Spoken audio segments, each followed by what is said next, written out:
I'm very, very happy to be able to be with you remotely. I will start sharing the screen with you and show you the images that we had prepared to give you a presentation of Clairefontaine's work. So I don't know how much you all know about our practice, but we started in 2005, 2004. Our first show was in January 2005. The idea was really to create a space of desubjectivization. So not so much a brand or a fictional artist or anything like that. It was really the name for a space where we were having ideas, getting, making things and having this whole practice together and discussing it with our friends who were, as a matter of fact, the first ones who proposed us to show this work. So it was not a strategy that was meant to create an image of ourselves or an image of Clairefontaine, and saying we were the assistants was a joke up to a certain extent, because we are aware of the fact that the assistants make the work of the artist, and the artist shows up at the opening very often. So we felt that we were sort of accompanying, serving the work. I was saying yesterday, we're always serving the work. The work is not serving us. Whether in the patriarchal tradition, I believe that most artists make a work to be the person who has made that work. Then you will tell me if what I'm saying makes sense to you. They want the work to serve them as persons, to be famous, to be appreciated, to have power, to have whatever comes with fame and the work. Our purpose was completely different, not more noble, not better, just completely different. We were in another process, and I believe we still are in that process. James is making noise, but it's not part of the performance. It's just opening the curtains. Anyway, so this, I wanted to start with the name of Clairefontaine, because we gave ourselves this name because we were looking at this work very much, very often at that time in 2003, 2004, when we started talking about giving a name to this space we had together. And this is a work by Naumann from 1966, a still, a photograph actually, because nothing makes us believe that it's a performance. It's just a photograph where he's posing as somebody spitting water, like one of the statues of a fountain.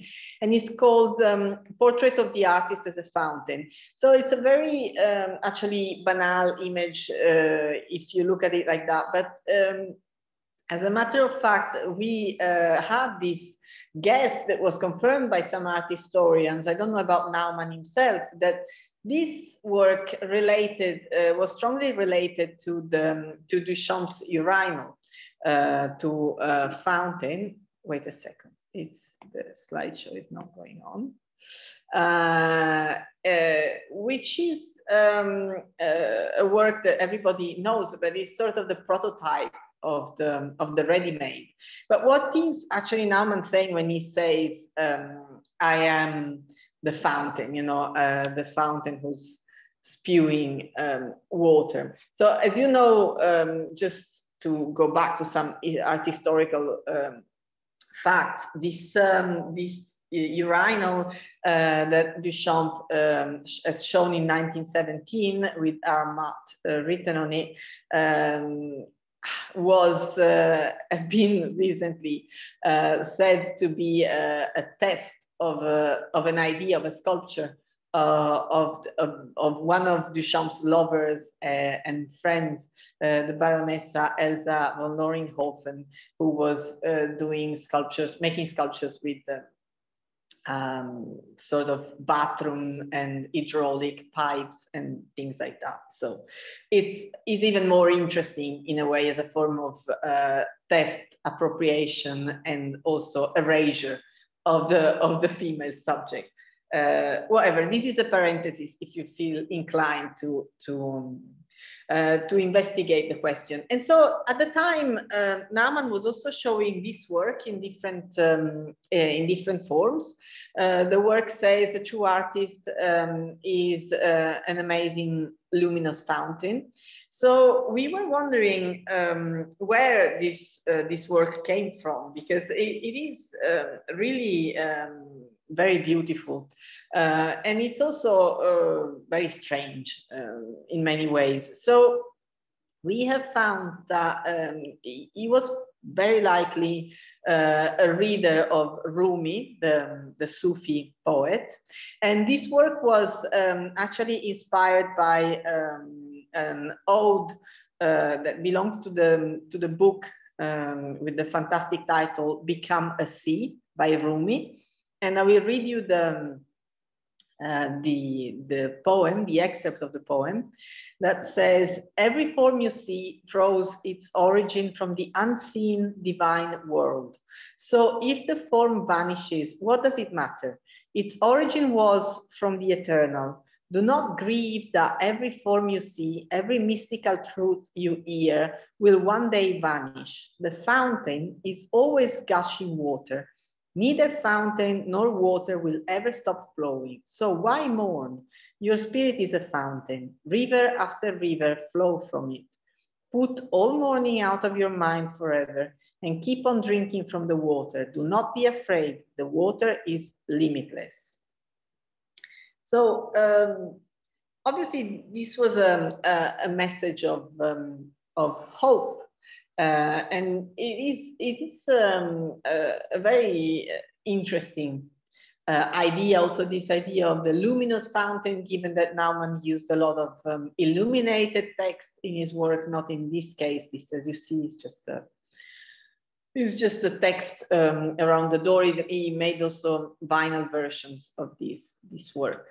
And this is the neon.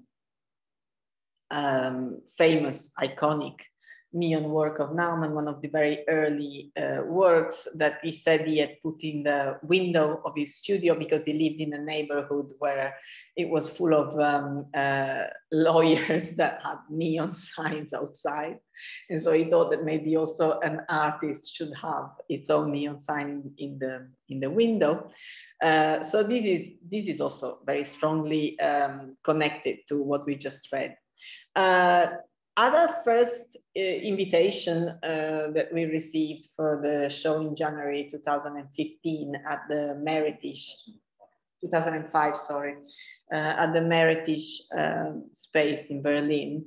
That is now the ticket office of the Volksbühne, but at the time it was an artist-run exhibition space. We presented 3 works, and this work was one of them. It was on the ceiling of the gallery. The gallery was a glass building. I don't have a picture of it, but it was most of the time closed. Joseph Strauss was running it, but you could see from outside the exhibition. So we did conceive a show that could be entirely seen from outside. Berlin was pretty different at the time. It was a vibrant art city, but it wasn't that crowded and that commercially developed.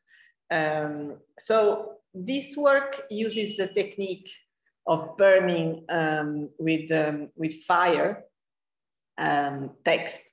Of course, it has to be done on a vertical surface, so the ceiling is perfect because the flame travels this way. And this technique of burning text in the space is used very often as a form of vandalism or marking the space in places that are public but enclosed. It can be toilets, it can be elevators, it can be staircases. And so it has a sort of also extinguished aspect to it. If you see the flame leaves this kind of rounded traces, but it's after all, it really is smoke. It's completely dematerialized, burned out and consumed as a form of materialization of the text. So it's the opposite of a luminous text.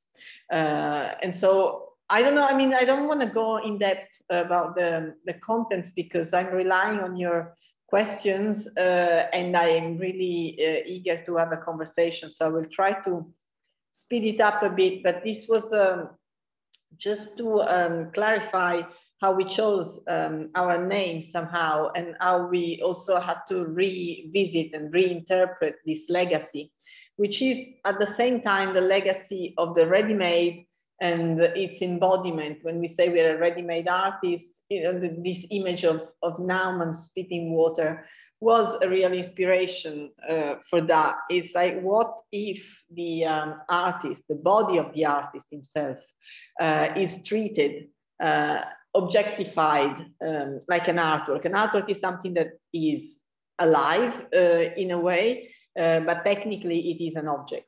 So what if we are objectifying ourselves, and what if our perception of our subjectivity is not relational, but is mainly based on the value that we get attributed as individuals, as persons, you know, as potential workforce or potential sexual partner or potential this or potential that. So these are a series of reflections that were very vivid at the time for us. And here we're jumping, it's not a chronological presentation. We can't do that kind of stuff. We're trying to follow some threads of what has been animating us or inhabiting us during these years of practice. So here we've been invited for a residency at the ICA in San Francisco, CCA, just as well, James is there. And this was, we were teaching at the art school also. It came with a sort of obligation to teach. And it was 2012 or 2013, 2012, right? 2012. Yeah, 2012. So when we went to San Francisco to this residency, of course, we didn't have a car, and we had a very, very young baby. So we were having a perception of the city that was very interesting because, as you know, San Francisco has got these very slopey hills, almost like mountains. And so we were walking around and taking breaks with this stroller. It was kind of very interesting to see the city. The city was also very different. There is a history of gentrification going through our practice and our work, because as we relate a lot to the context where we are working, the urban contexts have gone through a lot in these years. And at the time, of course, it was, yes, a gentrified city, but it was nothing to do with what it is now. So we were really interested in these vagrants that were collecting the cans from the drinks and putting them in these transparent plastic bags to recycle them. So the recycling centers that pay them some money by the weight to recycle the aluminium, the recycling centers are called redemption centers, which is a very beautiful name.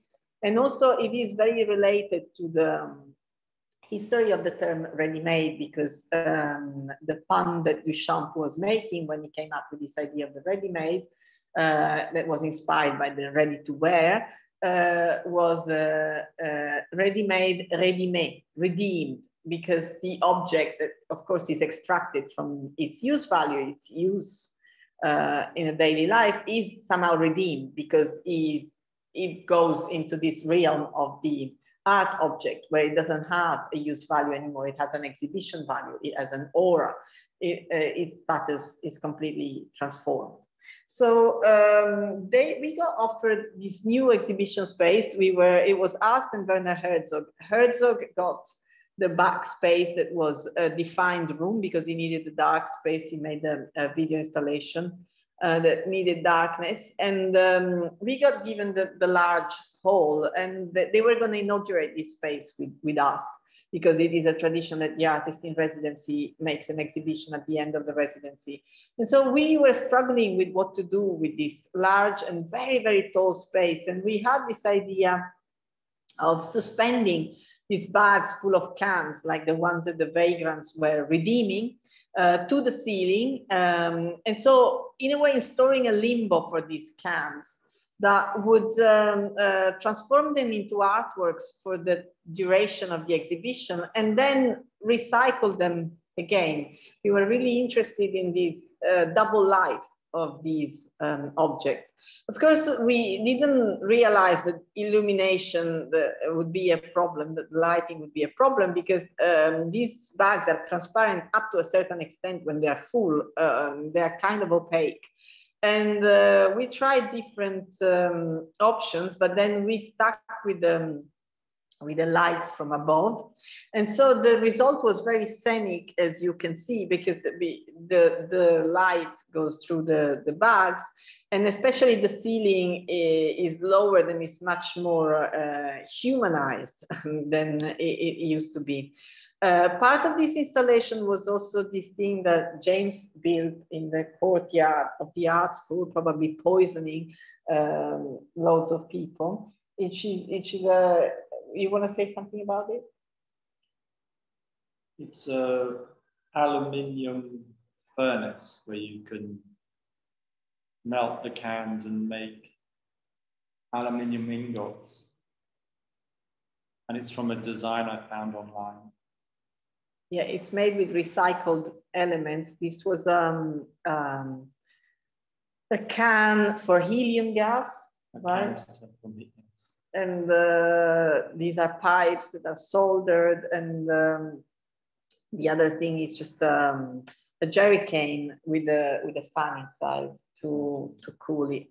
And so they don't only ask you for a show when you go into this residency, they also ask you for an edition, because they have to finance some parts of it. And so we proposed that some of the cans wouldn't be given back to the Redemption Center, but that we would recycle them into ingots, like they do in the Redemption Center. They melt them and they create these blocks of aluminium that are formed of 250 cans, right? Well, the ones in the Redemption Center, I don't know, but this is one bag of cans. Yeah. So this was the edition that we proposed them, these cans whose state has been transformed. And this is one bag that you can see. That is very beautiful. I mean, well, it's very beautiful, but actually at the bottom of the sack, there's the residue from the cans. So it's like a soup of Coca-Cola, beer. It doesn't smell very good. Fanta. And other things, and at one point there were the installers found syringes and things like that, which was quite problematic for the installation, actually. Yeah, I mean, so it's kind of, if you can imagine, like a sticky soup. I don't know. It's at the a residue at the bottom of the bag. So it's San Francisco is not. And never will be a really clean city. There's a lot of homeless people, and there's a history of drugs and people wanting to live outside the system that now they're trying to. But a lot of the people that eradicate. A lot of the people that collect the cans are not homeless. That's just the way they make a living. Yeah. And then this thing with appropriation is that.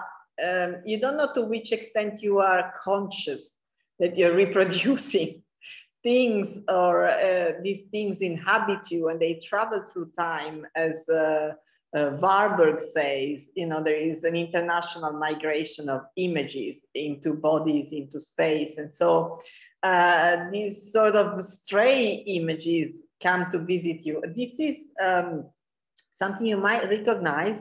It's an installation from 1938 at the Salon of Surrealism by Duchamp, and it was called Ciel des Roussettes. So it was 1,200 sacks of coal that didn't actually contain coal, because coal is quite heavy, so they put lighter things in it, suspended to the ceiling on top of a stove. The stove didn't have fire in it. It was just an idea of a stove. So this was the space.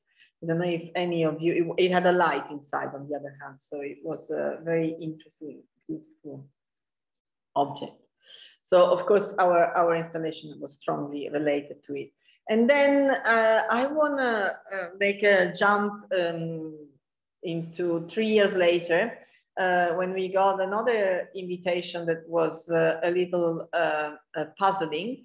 We got invited by the Villa Medici in Rome, the French Academy residency that is in this exquisite building in Rome, to make an intervention in the space. So the budget was really poor and very limited, and the installation was temporary because it was part of a cycle of installation that invested the ground floor communal spaces of the residency where they give the talks and stuff, and the gardens. The gardens are interesting because they were very well guarded at the time, because there was the Vigipirate plan, you know, that of course this is French territory in Rome. So they had all the soldiers and stuff, because there's been the Charlie Hebdo and the other bombs and terrorist attacks in Paris. So as French territory abroad, it was surveilled in the same way as public buildings in France.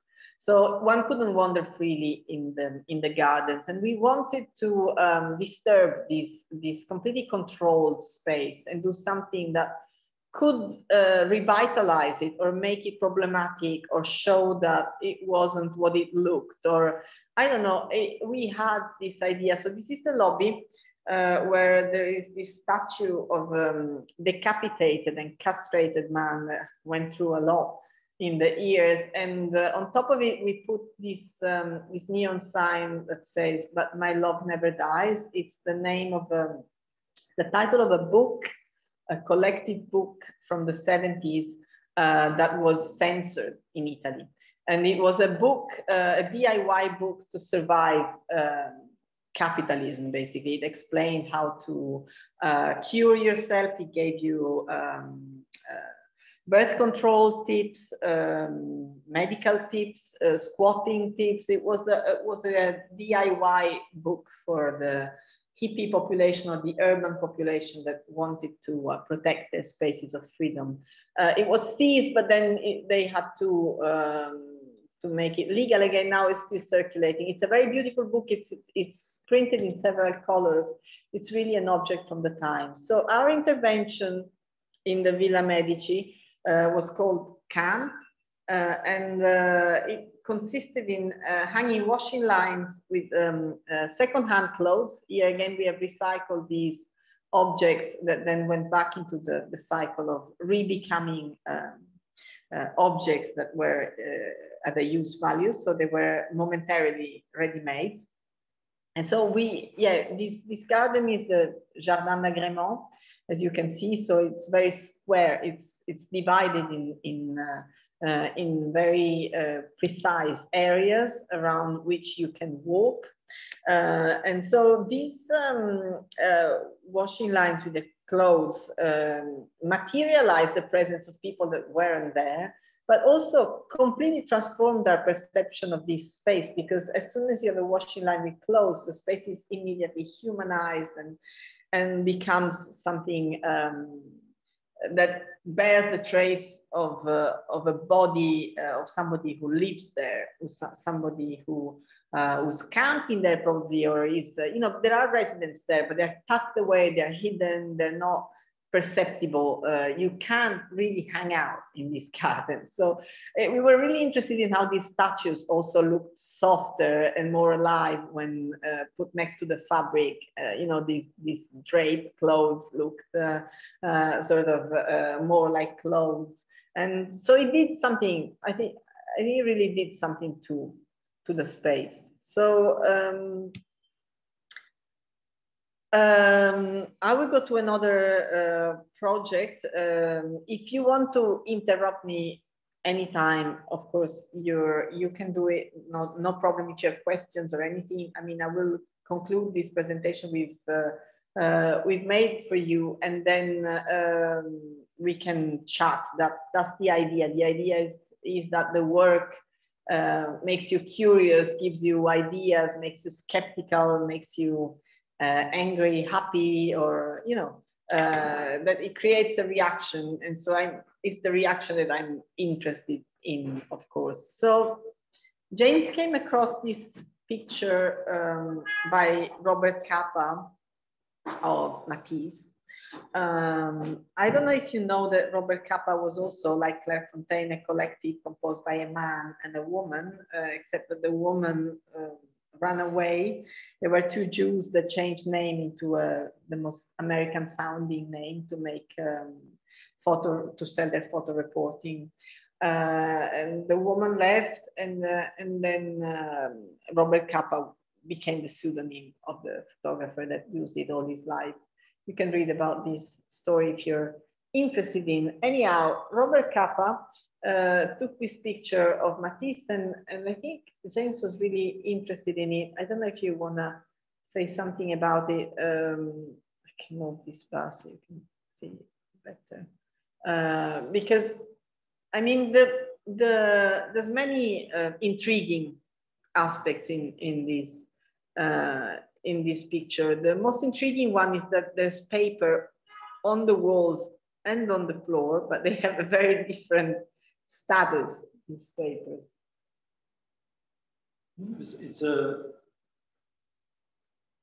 It's a photograph I've known forever, and I love this photograph. I love the domestic environment of the studio. I love photographs of artists working in their studio. It's always exciting to see the work in the studio. But I like this device of the newspaper on the floor. And it's almost like I'd like to go and see a detail of it, like in Blade Runner or something. Read the newspaper. I mean, the interesting thing is that, as James said once, the newspaper looks much more contemporary than the drawings, because the newspaper hasn't changed that much. And the type of art we make now is rather different, or depending. But let's say that the drawings look like they're really from the time, and the newspaper could be from yesterday. And also the drawings are valued, on the vertical surface, and the paper on the floor is, of course, valueless, but it does something to the space. We're always interested in how the space responds to one's interventions, how an emotional tonality can emerge without us like extracting it forcefully. Like when one makes a performance, one forces the space to respond. When one makes an active intervention, one forces the space to answer back, in that temporality. But when you install something that modifies it in a subtle way, but kind of irreversible, something else happens, and it happens to the mood that people perceive in the space. That's something we are kind of curious about. So we have received an invitation. This thing is bugging.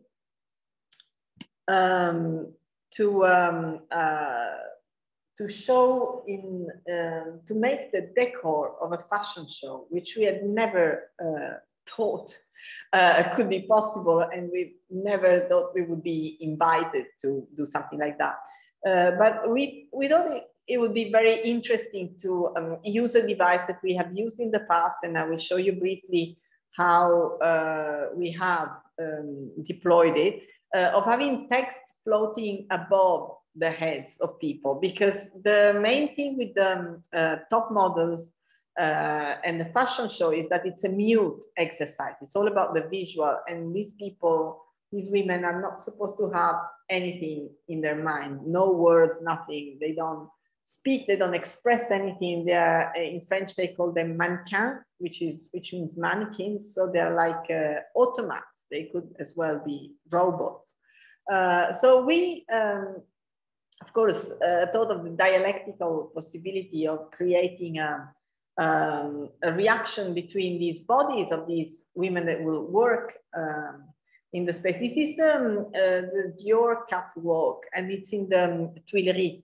So they usually pay decorators to do this. So it's not, I mean, it's a big budget, but for them, it's not much, and it's not, how would I say, it's not a precious thing for them. They have to put something scenic every time they have a catwalk.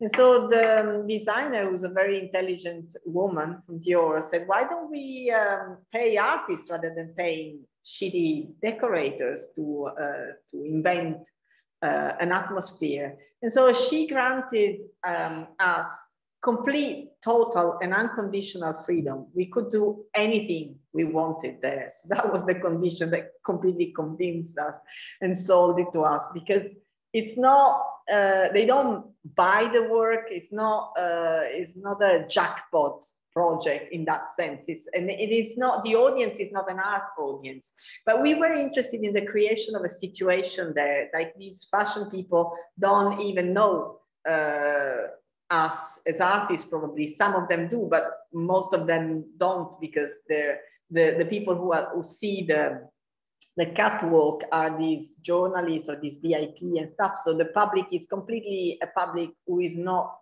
bought to the cause, is not expecting to see anything, and anything disturbing also this exercise of showing the clothes and showing the bodies of these skinny women. So we created this text interested in the conflict of the situation, you know, in the creating a sort of explosive atmosphere. We thought of all these feminist slogans, but also not only slogans, like sentences, questions that were floating in our heads, and we've illuminated them above the heads of these women. So here you see them in darkness. On the floor, of course, there is the news floor. We wanted them to be surrounded by meaning, surrounded by the contemporary time. There were issues because it was February 2019. So France hadn't acknowledged yet any cases of COVID. It happened when we were on our way out. Italy was already in a bad situation, but they weren't talking about it at all, especially in the fashion space. And so everything that was recognizable as an image and COVID related on the newspapers posed a problem. This is very, very interesting. So here you have some of the images of the space. I'm not showing you anything with the models inside because technically we shouldn't do it, but you can look online if you're interested. You can see. I think the effect was very curious. Also, we're not familiar with fashion shows, so it was all an experiment for us because the scale of the space is very large. It's like a football field. This is the title of a text of ours. I mean, it's also interesting to create a set for an event that is a sort of non-event. It's kind of curious, this thing of making room for others inside your work. I think it was an interesting exercise. What do you think? It's a very strange exercise.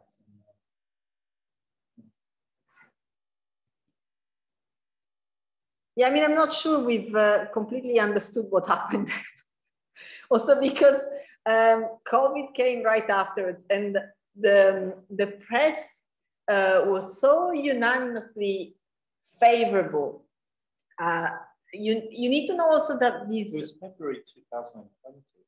Yeah, February 2020, exactly. That's when COVID exploded. It was in 19 in China, but it came to us in the beginning of 2020.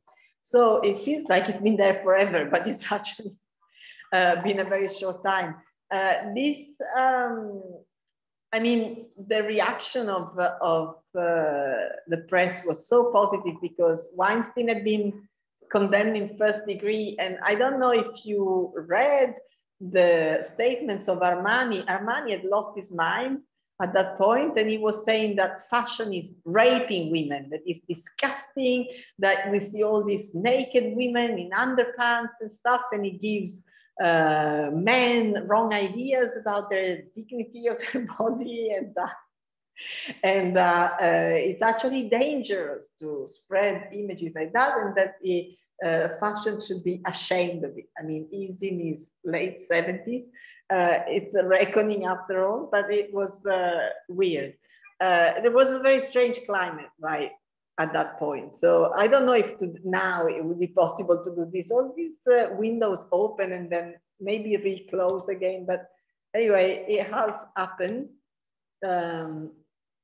So here you go. You have yeah, I mean, we got zero censorship. We could put anything we wanted and we did. So there was no, I mean, the people of the company were a little bit stressed. Maria Grazia Curie was very relaxed and was very happy with everything. And but the guys were a little bit anxious. So how are we doing with time? After this, we had selected some more images that sort of build up a constellation of preoccupation that is at the root of our work, because I think in this desire of desubjectivization, there is a sort of specific relationship with foreignness and with the experience of being a foreigner. So I think it's also a way of seeing the processes of exploitation that take place within society, and the way the attribution of an identity to people helps exploiting them better.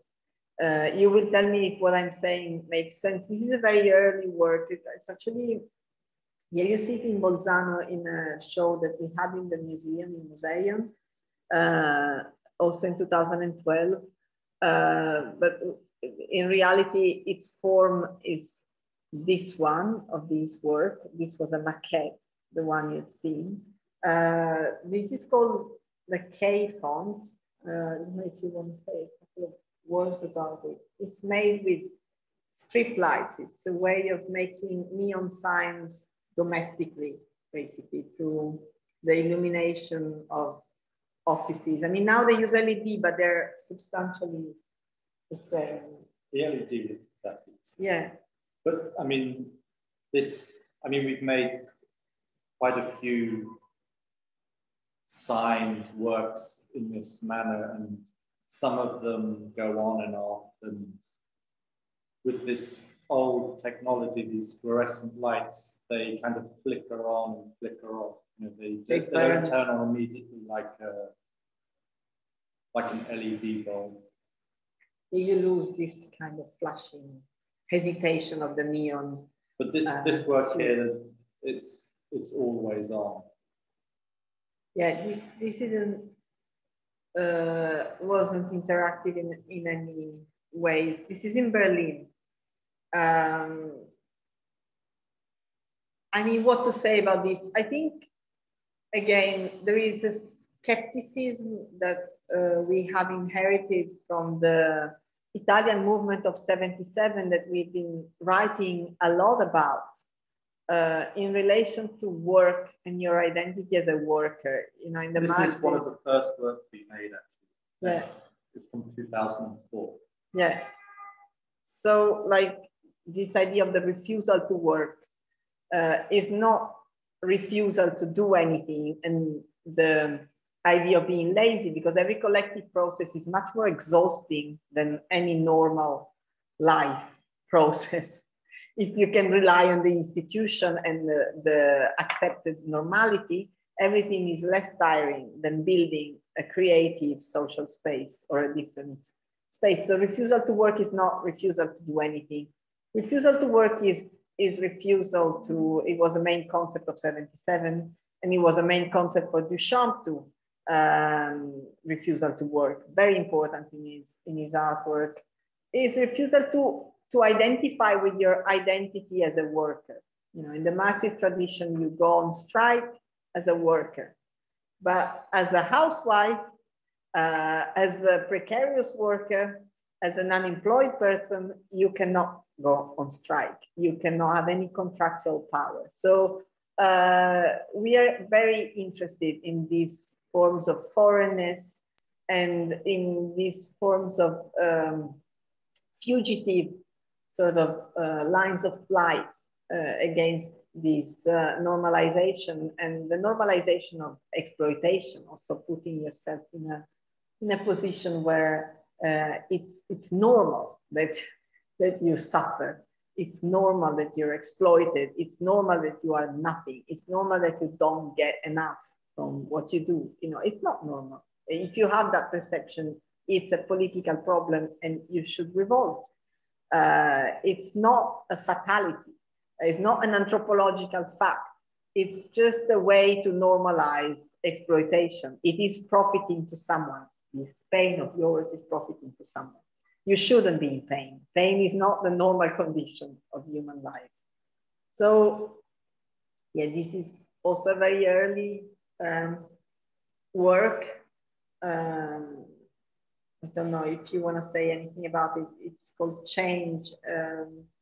This is not from 2005, though. It's later. There was, I think the original, the first work we made was just one coin. It was called In God They Trust. And that maybe was from 2004. This is 2007, and it's called Change. And basically, it was quite difficult to make because it involved sawing a 25-cent, a quarter coin in half. By hand. By hand. So if you're a skilled jeweler, you can do that. But if you're, if you're asked. Well, put it this way, I learned how to do this. I was taught how to do this, and it was really difficult.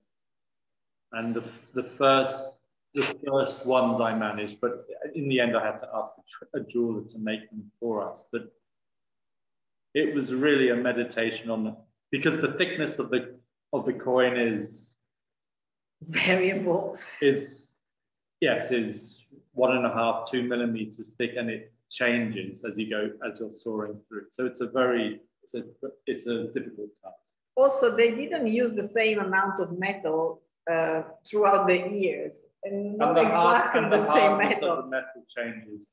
But anyway, these coins obviously you can conceal and you can take on an aeroplane. Yeah, they work as knives that you can hide inside. Each of them has a blade inside of these coins in the picture, as you see from the little rivet. That's where you can get the blade out.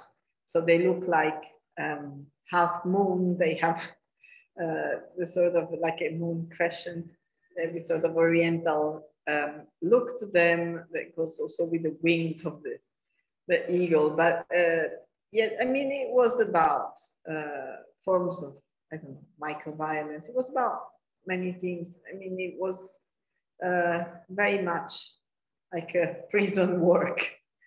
In our first show at Rena Spallings in New York in 2005, we showed the singular coin, and we didn't know how to present it. So because we thought people would put it in their pocket. Well, so basically the gallerists John Kelsey had it in his book. Yeah, so he would show the visitors this object. And I think that was a very nice way of presenting it, that you have it in your hand and you touch it, and it's quite difficult to open. You know, it has a little ridge on the blade, and you know it slides open. But it's something that, I mean, it's like a pocket sculpture in a way. Yeah. I don't know, do we want to continue more, or we want to open up the conversation? I think we can continue a little bit more. Okay. So, yeah, always in this question of foreignness and how foreignness affects people, and what does it mean to feel included, excluded? What does it mean to feel a stranger? I mean, recently we've had a conversation that will be published with Jose Rosales and Iman Ganji in these curated conversations of Andreas Petrosainz, like these people who were in eFlux. They're making these kind of little booklets based on these chats that people have about subject matters, and this is just about to be published. And we talked about strike, and this question of foreignness came up, and we remember that, I guess it was 2010 in the Istanbul Biennial, they had several projects off-site, not only inside the main building. And we got given a space in a souk that was very nice, very interesting space. They were the little shops that were empty. They were used as temporary galleries for the biennial. And so we pasted a poster that was like two posters. That was like a missing, like the caption of a missing image. And it was a quote by Benjamin. It was a white poster with this text at the bottom. It was a quote by Benjamin that said, "Whoever fights for the class of the exploited is a foreigner in his own country." And it was a commentary on Brecht's poems. We pasted it on the vitrine, and in Turkish and in English, there were two posters. Yeah, and it was vandalized. They scraped it off. No, they smashed the window. No, first they scraped it off. So then we pasted it from the inside of the window in a way that it couldn't be scraped off. It could be seen from outside, and then they smashed the window. So I think it kind of hit some chords. It touched some deep nerves. Like I don't know. They didn't replace the work because they couldn't afford to replace the window every so often, so they didn't want to take the risk. So the work in the end wasn't really shown. But like we made these other works that you can see here that you might have seen already. One of them is in the Musée d'Art Moderne right now in a show about ceramics. This one is exhibited in Paris right now.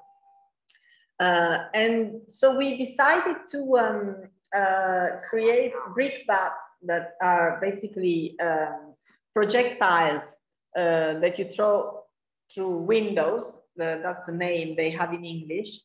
You throw them through windows, and they have a message on them. What happened? They have a message on them, and yeah, I can't see. I have to move these things so I can see the icons. And so we transformed books into bricks, and basically they were not legible anymore, of course, because they had become bricks. But they had the cover wrapped around them, and so the thing closed itself. And so we, I can show them to you from here. Yeah. And so this one was from this book by Deleuze and Guattari, about Kafka. I don't know if you're familiar with this book, but it's called Notes for Minor Literature. But in this book, Deleuze and Guattari basically talk about this idea of a foreign language within language, that one always has to find one's own foreign language within language. It's a very inspiring idea because the language is given, but one needs to appropriate it. And it's not obvious, you know, what one's position is in relation to one's discipline, one's field of expression, and what is that you are actually doing. This, I put on this installation here. This installation is also from 2012. It's contemporary to the Redemption installation, the one of the cans. It was at the Jewish Museum in New York. It was a very strange invitation, wasn't it? I think it was a very interesting. I really like that space because you can imagine the Jewish, I don't know if you visited, but the Jewish Museum in New York, there's a whole lot of security before you can go in. And basically the security installation is really just there where, you know, where the photographer is standing. So you have, you know, it's quite, yeah, it's like going into a synagogue or something, you know. Well, yeah, to see a Clairefontaine work, I don't know, it's kind of surreal. So, I mean, the Jewish Museum in New York, as it is expected, is not the most supportive place for the Palestinian cause, and it's not the most open context for the rediscussion of what the Jewish identity is today. So given that, you know, we were just a project in the hallway and we weren't deeply questioned on any of our beliefs, and the curator at the time was very protective of our freedom of expression, we proposed this installation that is inspired by this beautiful book. If you haven't read it, by Georges Perec, the famous French writer, experimental writer from the Oulipo. It's called Ellis Island. So Ellis Island was the place where every foreigner who arrived in the United States had to go through the police controls to check that they were healthy, that they could read and write, and they were able to work. So that happened between 1890 and 1954. I believe you can still visit the site. There's all these corridors, you know, where people had to go through to get to the police controls and everything. And this book of Perec is about the memories of all these people who have moved to America to get a better future. Or, you know, it's a book about losing your roots. It's a book about being an immigrant. And in his researches that are made of conversations that he had with people, they made a movie about it too. You can see it on YouTube. The movie is not as good as the book.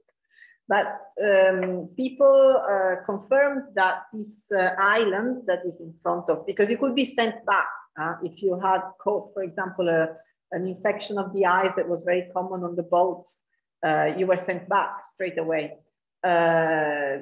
without your relatives, or families were broken. It was a place of fear, you know, where you could not be admitted to the States.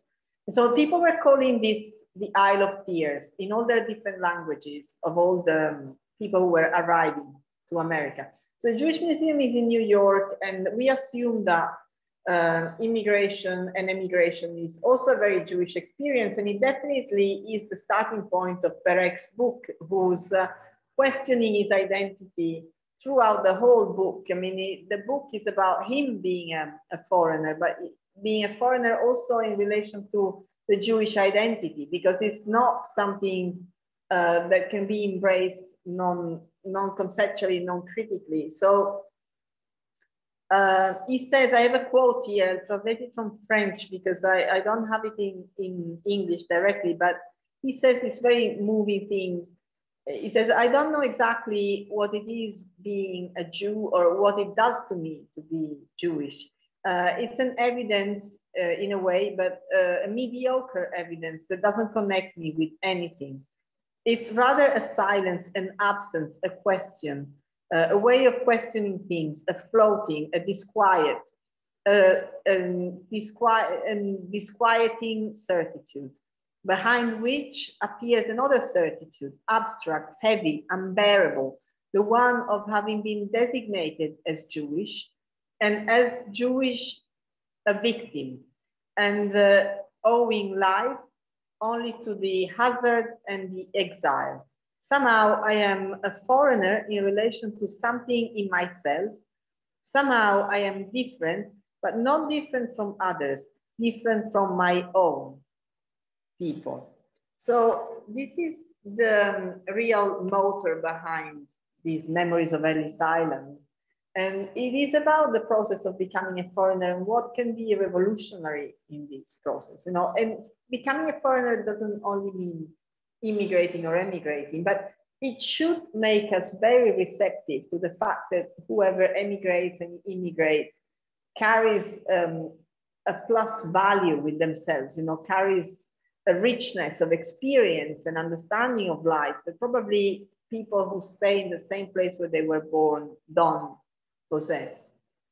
So this is this device I was mentioning you of suspending these signs. And this is a very recent installation. As you can see on the floor, there is a news floor that changes every time because, of course, the news change, and it's a way of really, really transforming the white cube and connecting it to the contemporary time where the exhibition takes place, because the newspaper has a completely parasited surface. There's pictures, there's adverts, there's all sort of things, and you don't know where you end. You know, you're pasting them randomly, and if there is a damage that happens because people step on it with wet feet, you have to repaste them and make patches. So you can't calculate exactly what is going to be where. And this installation was in the museum of the city of Termoli, the Contemporary Art Museum that has been freshly built. And it's one installation of a work we've made in many versions that says foreigners everywhere in different languages, exactly like the Isle of Tears. But this one, of course, carries this ambiguity of we are foreigners wherever we go, or there are foreigners wherever we go. So maybe we can leave it here, no? What do you think? You want to add something? No, we have, I think, more stuff. This is a quote from Kafka's The Castle, always about this question of not belonging and being a foreigner, because Kay is a foreigner, and this is a work that I love, and I said nobody has basically seen it, and there's not, I mean, it was one of the works the least shown by us. This is the protagonist of Kafka's America. You know, it's the opposite of a Bildungsroman, Kafka's America, you know, because Karl Rossmann doesn't learn anything all the way through. He's fucked up, he's made the maid pregnant, and he's sent to America to remake his life, but he doesn't get it. And also, I mean, Kafka had never been to America, so there's this famous thing that the Statue of Liberty is not carrying the flame, he's carrying a sword. I mean, the whole novel is an unfinished novel. But Karl Rossmann is totally an anti-hero, and he's somebody who's, I mean, it was useless all the way through. He doesn't understand how the world goes. And I don't know, I really like him as a form of anti-patriarchal figure. And yeah, I don't know. Is there something else you want to show? Well, we have this about what we think about belonging to a nation. I mean, now this is a work from 2010. It's called Pigs.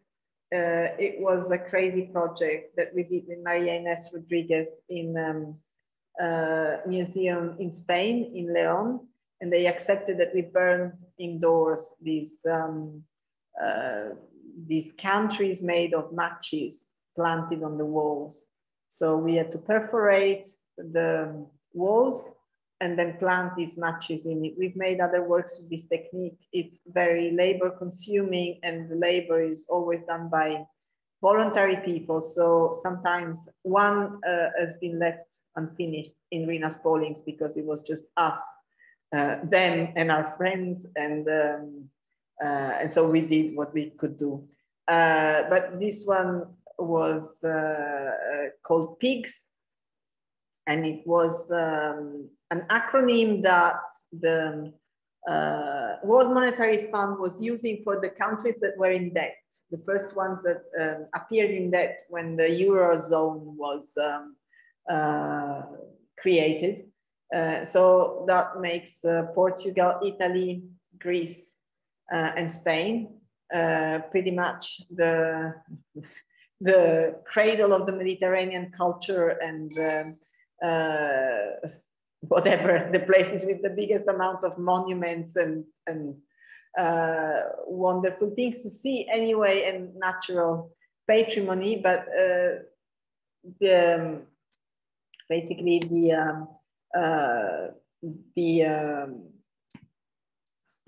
sorry, I have issues with this thing.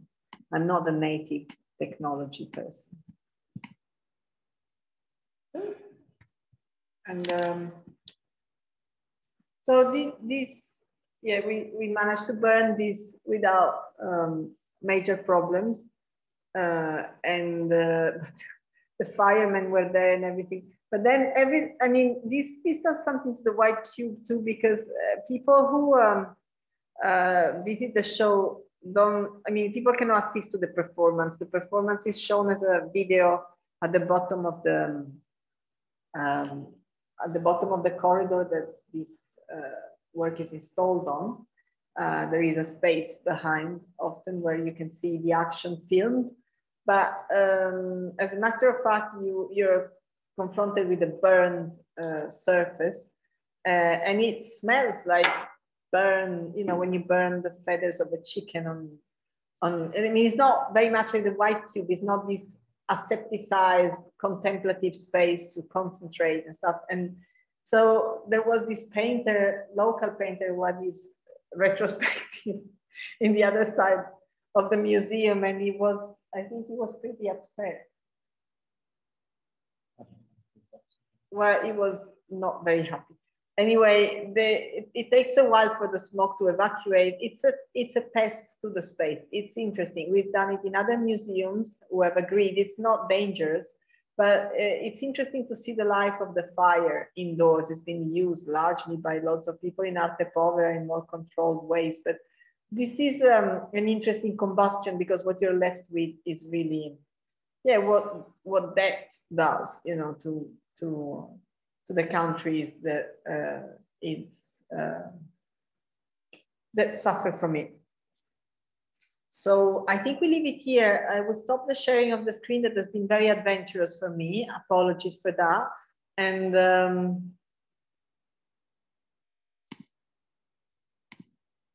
we can open up the questions.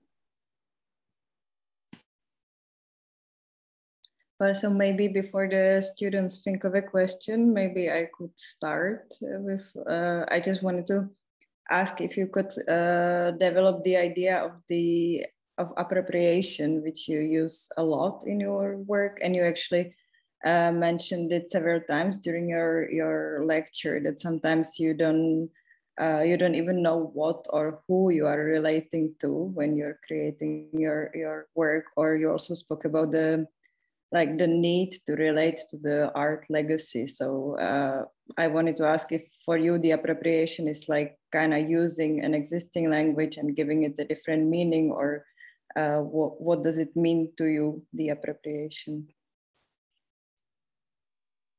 Well, the term appropriation is not very nice in itself because it suggests that you steal something and you make it yours. So we've used expropriation, but you know, to put the accent on the fact that you free the content from its connection to an author, which can be paralyzing, you know, because the problem with authorship is that once something is deemed a masterpiece or an achieved work by the existing systems, then it paralyzes you because you think, oh, I can't do something like that, or can't do something that great. And what the avant-garde have always done is hijacking, you know, taking something that everybody recognizes and making fun of it, being irreverent towards the authority, just using it. And pop has done that too, and I mean, numerous. And the ready-made as an action is this. It's a subversion of something that we know, and it's just putting it into a different context so we can see it differently and experience it differently. So I think that's what we've done instinctively. It's not a program.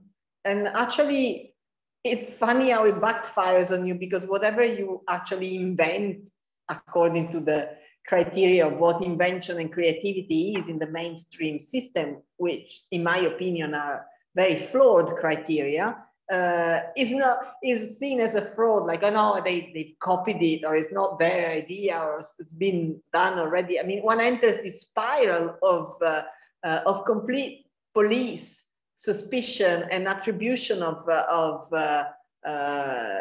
acts to people, to bodies. And it's between the branding, the commercial branding, and the police investigation.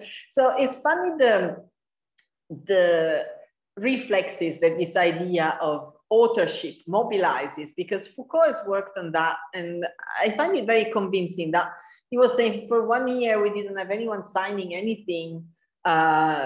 How would it be? How would we relate to these cultural products? You know, like how would we consume them? How would we understand them? Would we not see them in the same way? You know, that it's really interesting how our reading of reality is shaped by some assumptions and some prejudice that it would be very good to eradicate, not because you know, also the idea that one is cheating when one is quoting something is crazy, because like every form of meaningful human activity quotes its predecessors, from science to music to everything you can think of, and everything is collectible. So the things that are most profitable are collective activities.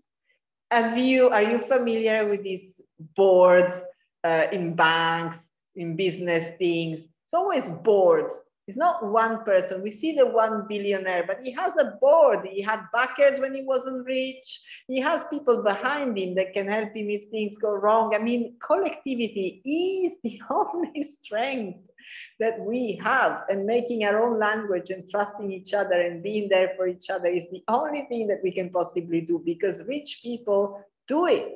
They do it all the time. We are the ones that believe that you should make it by yourself, and you should be your own person and your identity. All of these things are things that are sold to us to isolate us, to make us look pretty on our Instagram, looking for the one consumer that would be our boyfriend and the other people that would be our followers.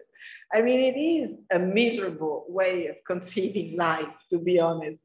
And I want to invite you, because being young today is really difficult, to be creative with these prejudices, because these prejudice and this way of reading reality are really, really embarrassingly stupid. I mean, that people can buy into them, it's fine, but please don't, because you're not obliged to.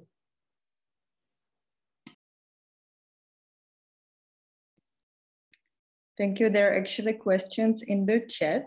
I think I can see 2 of them. I don't know if you see them. The first one was, I wanted to ask, how was it working with Dior, and what the experience taught you? Thank you so much. You are muted. And the other one is about how the pandemic influenced our practice. How was it working with your? It taught us that the person making the contracts is very well informed on how to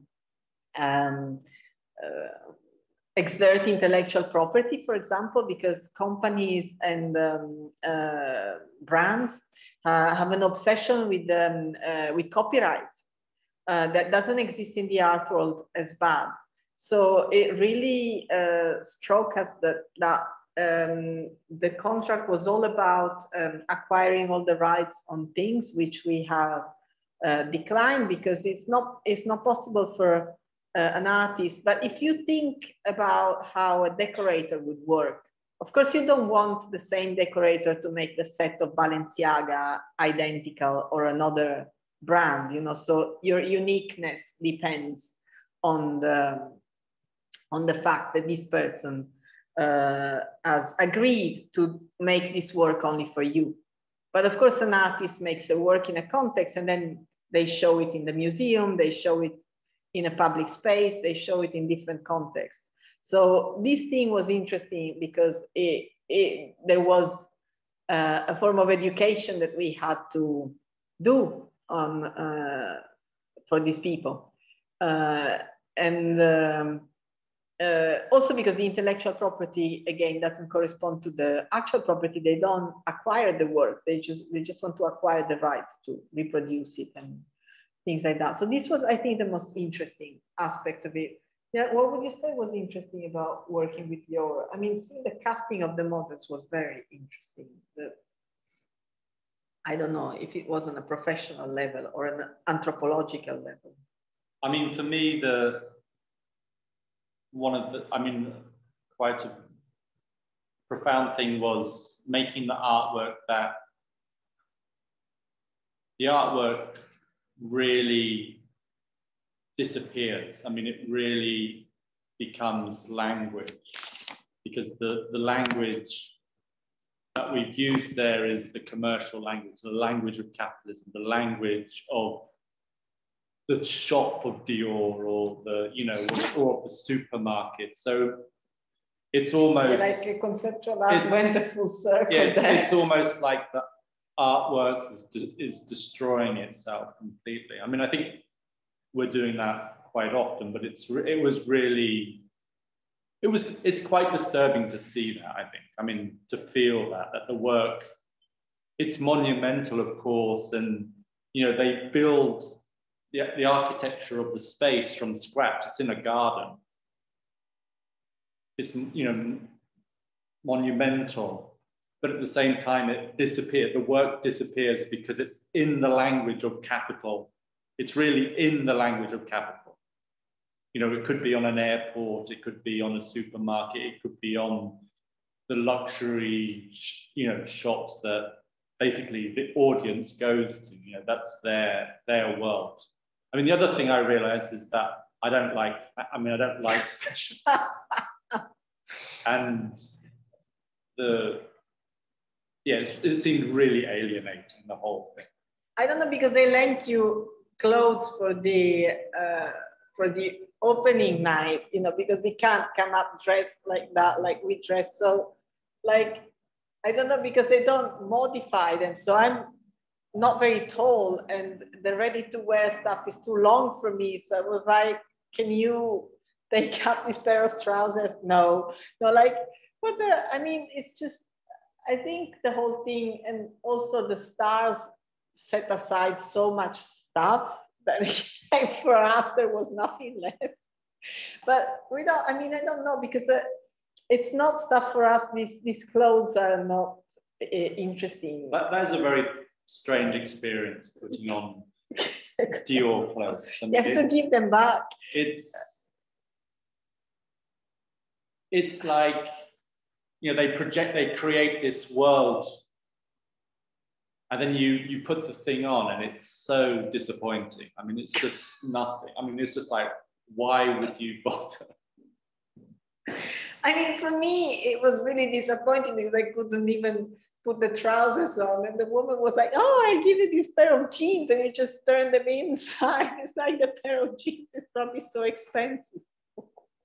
Anyway, one last answer to this before the pandemic, and then we get to the raised hand.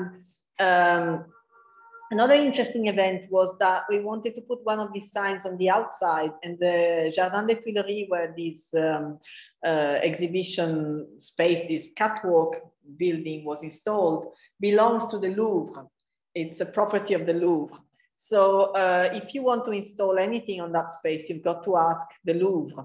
And so they requested to the Louvre if we could put a sign outside for the duration of the catwalk, so people who walk past the building could see it. And the Louvre said it's out of the question. So Dior was like accepting for us to have these signs inside, but the Louvre was refusing. It's a museum that also shows contemporary art. So second question, and then we get to you. How did the pandemic affect our work, James? I don't know. Before the pandemic, we moved from Paris to Palermo. And one of the reasons we did that was we were finding that it was impossible to work in Paris because day-to-day life is so complicated. Every day you're aggressed and things becoming, it feels like it becomes impossible to work there. So we thought,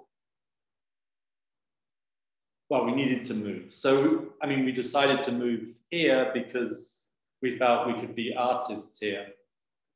And so that's, I mean, the pandemic allowed us to still think about those things. I mean, and we're still thinking about them. And it's still a very slow process of how do you work as an artist? How do you make art? I mean, it gets more and more difficult as time goes on because the world is so crazy. I mean, it's turning so crazy.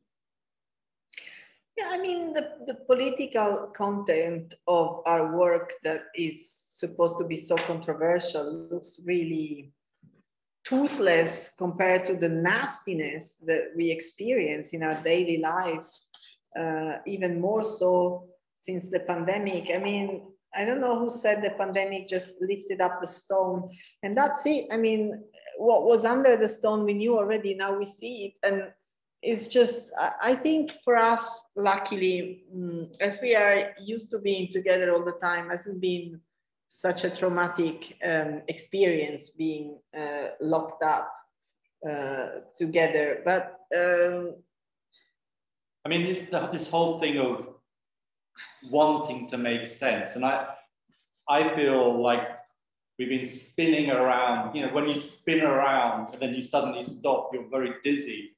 And I feel that that's what's happened to everyone. So we're not really sure where we are, you know. And we're still trying to keep standing. Yeah, we're seasick on land, that's it. But I mean, so inevitably one has to change, you know, and adapt. Barbara, you had a question? Yeah, hi, can you hear me? Yes, very well. Perfect. I wanted to ask, how does an artist get to a point where you can actually manage to make a living out of, yeah, I know, out of art that is primarily not like sellable, you know, like commercial? Understand where I'm going? Like, I get how it works once everyone knows who Clairefontaine is. I get it from that point, but how do you get there? I have no idea. I don't think it's a livable thing, to be honest. I wouldn't recommend it. I don't think we've nailed it. I think I asked the same question when I was living in New York when I was much younger to Lawrence Wiener, and he said, you just keep on doing it. You know, you just keep on working, going to your studio, making art, going out, seeing people. That's what you do. We don't even go out and see people. But no, it's just, if you like a sort of reassuring life, or let's put it this way, if you get very anxious, like I tend to, when the future looks really uncertain and you have no idea what's going to happen, and you know, it's all up to you to make things happen, and you can do it up to a certain extent. Let's face it, artists don't decide where they show. They can decline an invitation, but they can't get themselves invited somewhere. So when you see all this stuff I've shown you, you know, I mean, everybody would want to be in a better context, or more, I don't know, have a better working conditions. And you have to consider that the artist doesn't have much power to influence their conditions of work and life. So you have to start from this this place of yes, trusting yourself, but also understanding who you want to interact with, who you can I don't know if it's who you can trust, but who you want to be around, because this is going to give you the motivation to continue or not. Because the art world as a system, there's many art worlds. I don't know what exactly it is and how people can also get a kick from it. I have the feeling you're never paid back for what you do. You know, we just wrote a preface to this book of Carla Lonzi that is finally coming out in English. I'm so excited with what they called Divided Press. And the book is called Self-Portrait, and it's a conversation between, it's fragments of a conversation between Carla Lonzi and 12 artists, I believe, in the end of the 70s. And it's beautiful because one of them, some of them are very successful, and one of the recurring questions that comes up is, there's Carla Cardi too, is what, all the artists are so obsessed with, you know, like showing the Venice Biennial. It was then the thing, and because for the Italian artists at the time, it was a real consecration. And then the people who had done it were saying, well, you know, you show at the Venice Biennial and then you're so disappointed because nothing, in the end, nothing happens. Like, basically, they don't pay you back for all the effort that you've put in there. What you put in your artwork, you don't get it back. No matter how much you're paid, it has to be sustainable also on an emotional and psychological level, making art. I think it's more important that side than the economic side, because the economic side, you can somehow always find other solutions. But if you lose the possibility of having a relationship with your creative part of yourself and what you really cherish and your work, nobody can give it back to you. This is just up to you to really protect and nourish and create the circumstances for it to be possible. And they might need to be changed with the passing of time, because the context changes all the time. So, like, we moved out of Paris after 20 years, but you might have to make a few difficult decisions through the course of your life, even if things are working out for you. So just focus on that aspect of on keeping the resources of your creativity and your well-being awake, more than being perceived by the art world in a certain way, or having people promoting you. The main thing is that the work is intense and the work makes sense to you and the work improves your life. Then the other things will come, but you can't make work having in mind the effect that it would have on the outside world. I think it doesn't work at all in my experience, and it's not a good way of going, basically. I don't know if what I'm saying makes any sense. Yeah, it sure does. Thank you very much. You're welcome. Thank you. Alexandra, whose face is fantastically blurred. Hi. I have a question. As I understood, you exist like duo, like a collective. I wonder if you have a project like as separate, like as artists, like separated of this name. And I just wonder if like exist like more ways how you create, or it's your main. Yeah, and also I wonder like if always when collective exists long term, like how to separate personal and like professional relationships, like, or how to professional relationship. Yeah. Like, because for me it's always a question, like how to like in long term it's always like blurred, and like or like does it need to be done, or maybe it's not supposed to be. I don't know. That's it.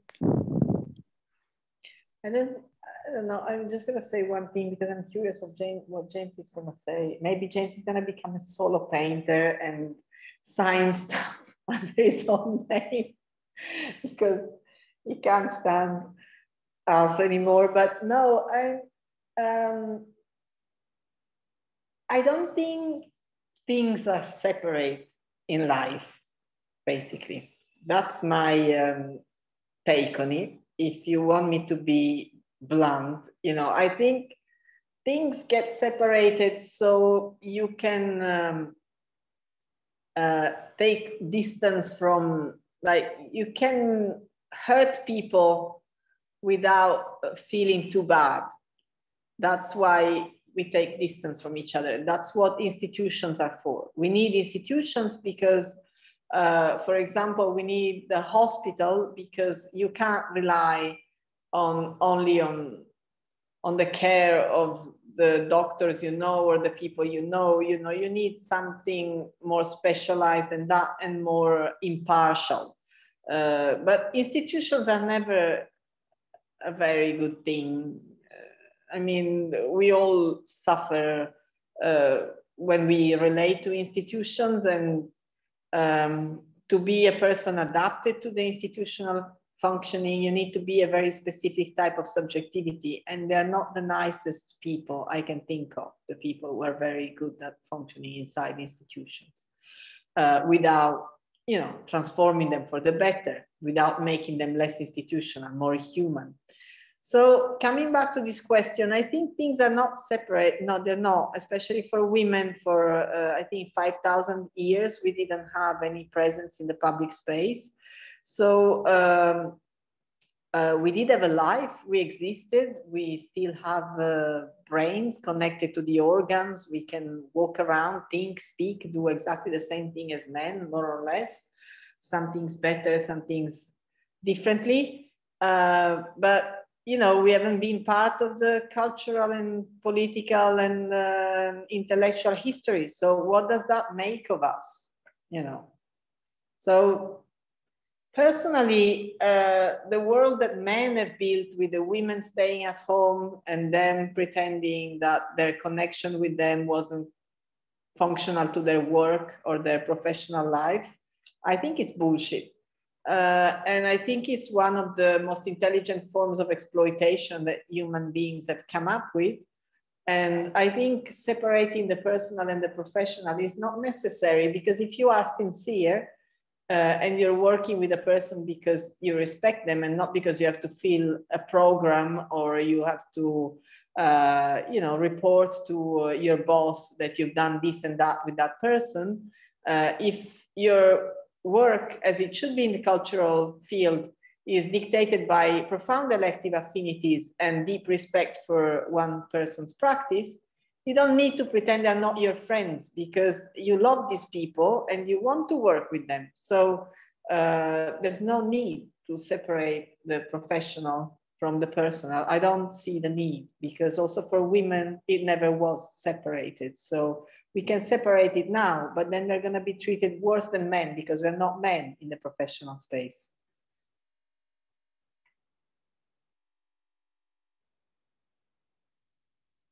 Yes, I mean more like when you create all the time, like basically work never separated from personal life, and personal life becoming your work.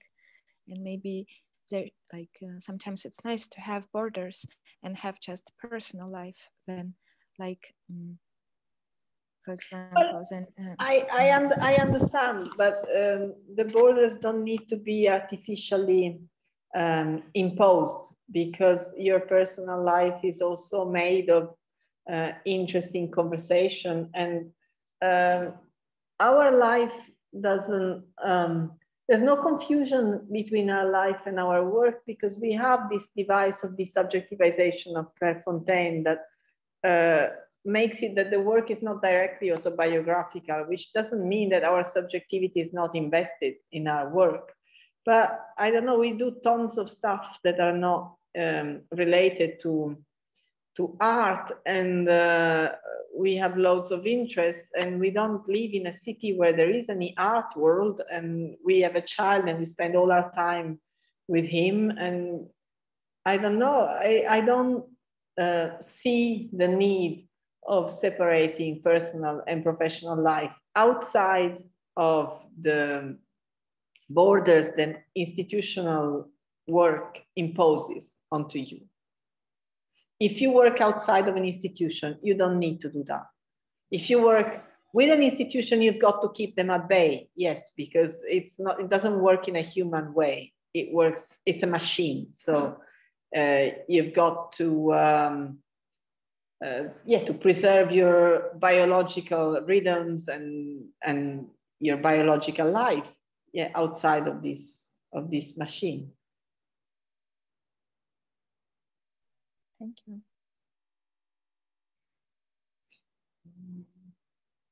I'm reading the question in the chat. With the new media like AI and digital space, where do you see art going in the next years? And also, what will it mean to be an artist in the future society? Thank you. Next question. I don't know. I don't think we are equipped to answer this question, because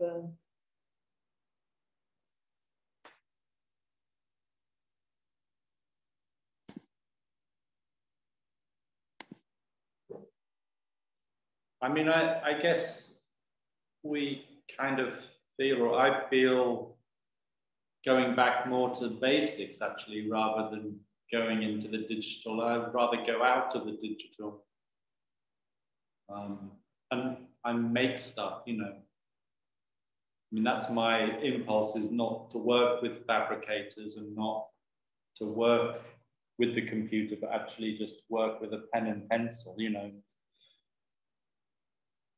You know, it's a...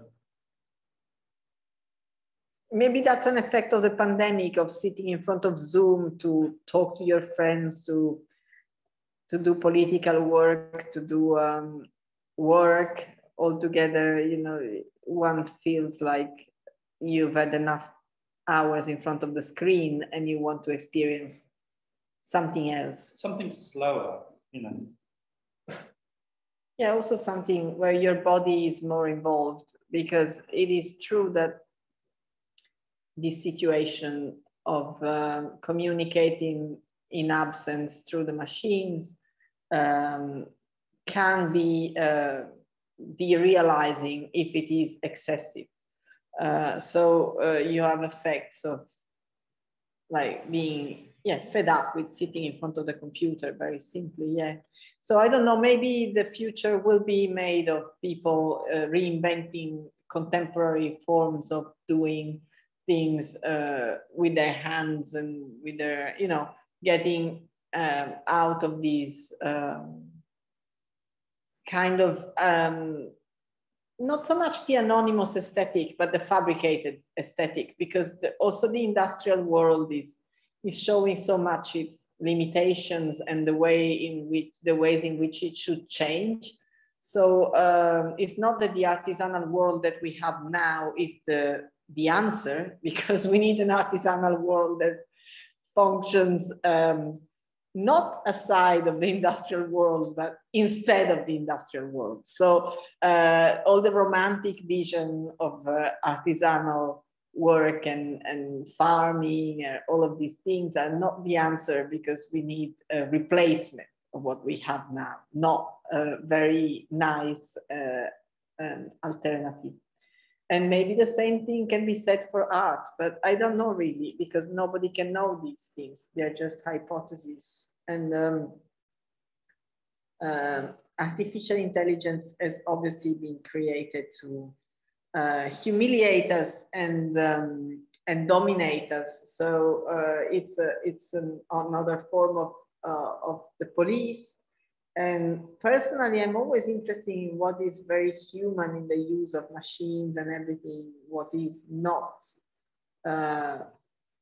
what is unexpected. And so I think the response of the artificial intelligence is to try to mimic this unpredictable human behavior and encapsulate it in the machine to remove the human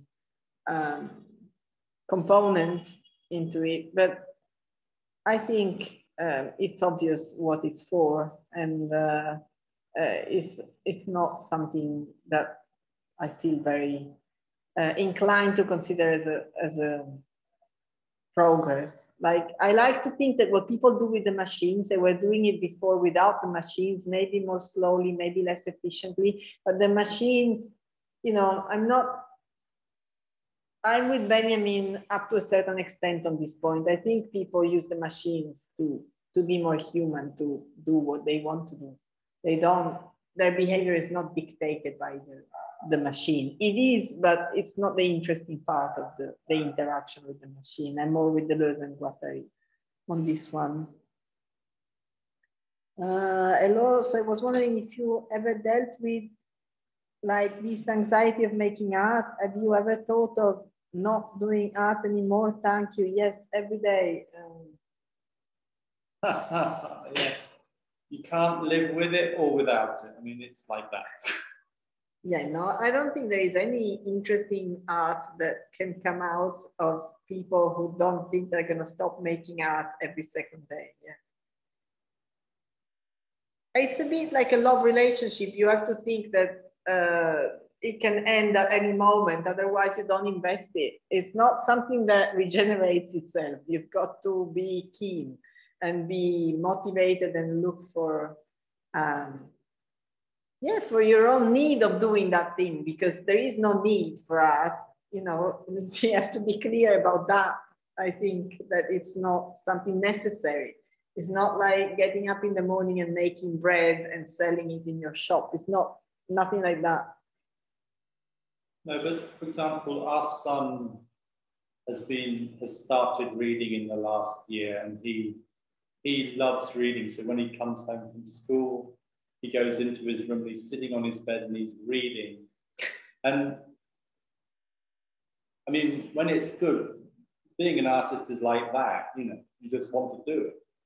But there are moments where you can't do it, you're blocked, or especially after making an exhibition and nobody gives you any feedback. You know, that's how it is. It's very difficult, this thing of making shows and not knowing how it goes, because you have to abandon your work where you make it, and just, you don't know what happens to it, what happens around it. If you get a critical article on a magazine or a newspaper, you know it's not the reflection of the public who has visited the show. It's the reflection of that particular critic who sees shows as a job. So obviously his perception of the exhibition is his own. And yeah, it's difficult to know to which extent the work is received or is really going anywhere. I think that's probably the hardest part, because not only you don't know if it's ever going to bring anything back to you in terms of the effort you put in it or the money or anything or the time, but it's also that you don't know if people are receiving it. It's, you almost feel anxious for the work that they're abandoned, and you don't know if it's being kept alive, you know, because the work also dies if it's installed badly, if nobody sees it. It's, I mean, its powers fade, they wane, you know.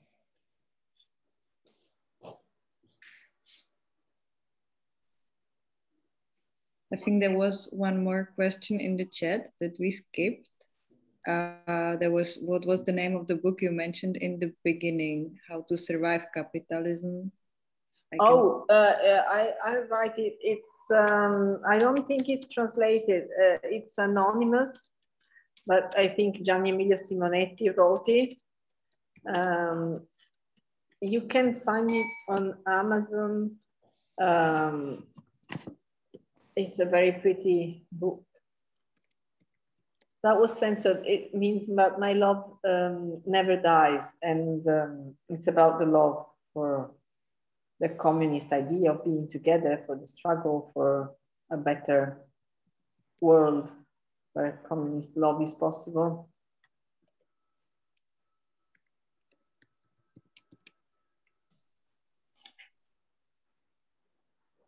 Oh, it's Memories of Elisa. So this book has been republished now, I've seen, by Divided recently. I don't know if it's the same book, because initially he wrote it with Buber, and then because they made the movie together, this one is only signed by him. I don't know what this edition is like. And I just unpacked our library and I can't find this book. I think it's in a folder. I haven't come across it. So if I find the edition, but I guess you can look online. There is one page with all these lists of the names in different languages of the Isle of Tears in this book that inspired the work. And there's also the movie online, or the movies. Nothing extraordinary.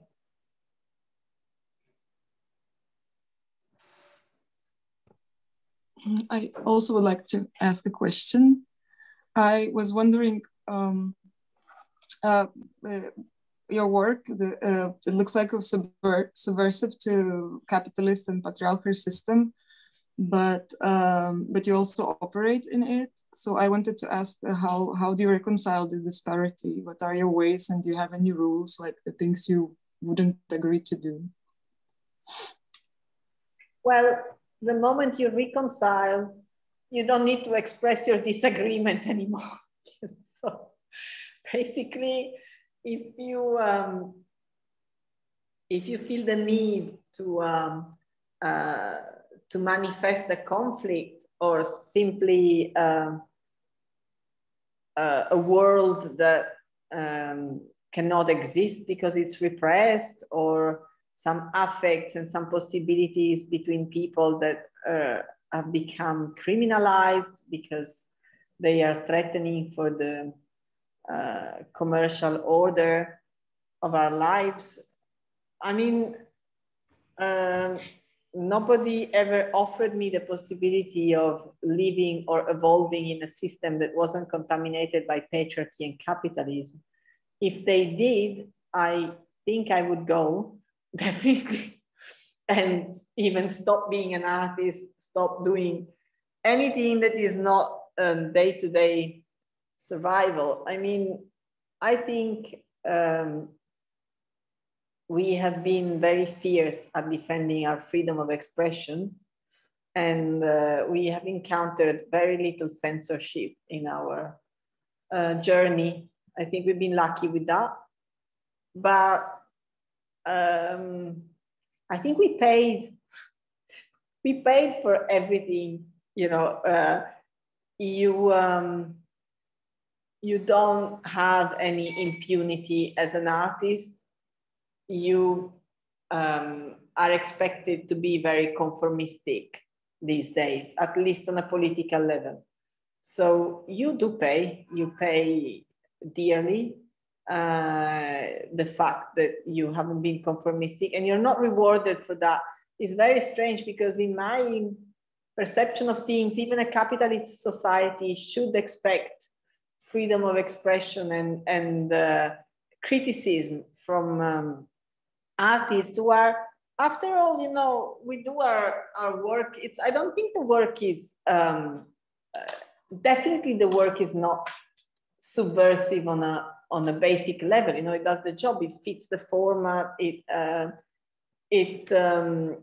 travels through that format. So we've decided to inhabit that format, like you decide to inhabit your body and not to become trans, or to, you know, or to do things to yourself to transform your body. So we are inhabiting that space and that professional space.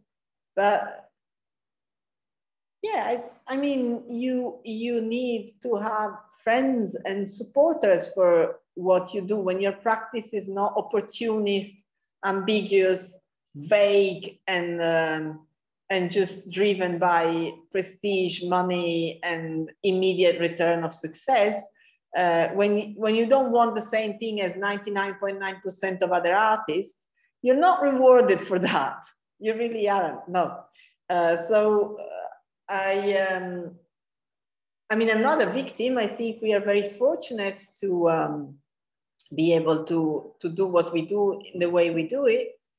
But I wouldn't say super easy, and I wouldn't say you feel very supported. And I would say we've been fortunate to have friends and supporters through the years, but we didn't only have that. We had other things happening to us.